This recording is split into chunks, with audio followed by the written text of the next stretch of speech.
Ce Sénégal, avec ses agglomérations hétéroclites de paillotes et de huttes faites avec les matériaux les plus divers, n'existe presque plus.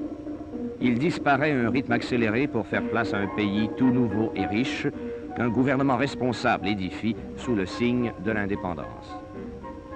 C'est en effet seulement à Dakar, la capitale, et à Saint-Louis, plus au nord sur la côte atlantique, que l'on rencontre encore ces bidonvilles. Une population nombreuse s'y entasse, mais une population laborieuse qui a été attirée vers la grande ville par les hauts salaires. Dakar, qui est un des plus grands ports de l'Afrique, est en pleine évolution.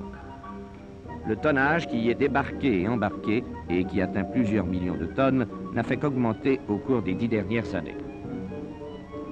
Dakar est en effet la principale escale africaine sur la voie de l'Atlantique Sud et de l'Amérique latine. Il commande en outre toute la riche région qui s'étend jusqu'au Soudan et à la boucle du Niger.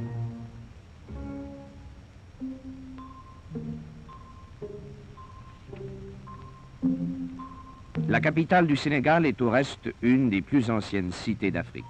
Depuis des siècles, l'Europe, avec son commerce, s'y est installée.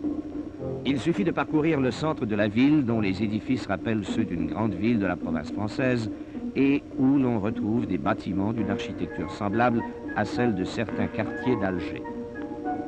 C'est que la Troisième République avait accordé la plus grande attention au développement de ce territoire. Comme dans toutes les villes d'Afrique, le marché est à la fois le cœur et le ventre de la ville. De tous les quartiers, de tous les faubourgs, blancs et noirs aux costumes pittoresques, viennent s'y approvisionner. Là se discutent également les problèmes politiques et les projets d'avenir. Dakar doit devenir en effet une véritable métropole.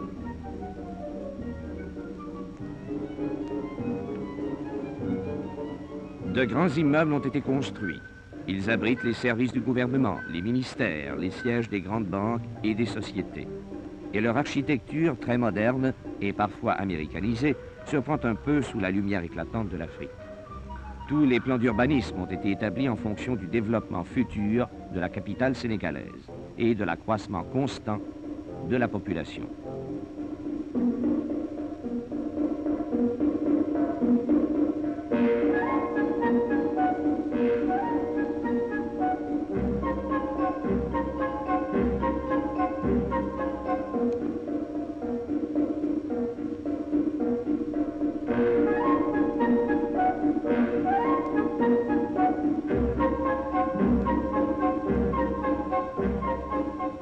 Au cours de son séjour à Dakar, notre correspondant de Stade O'Leary a rencontré le président de la République sénégalaise, M. Léopold Senghor.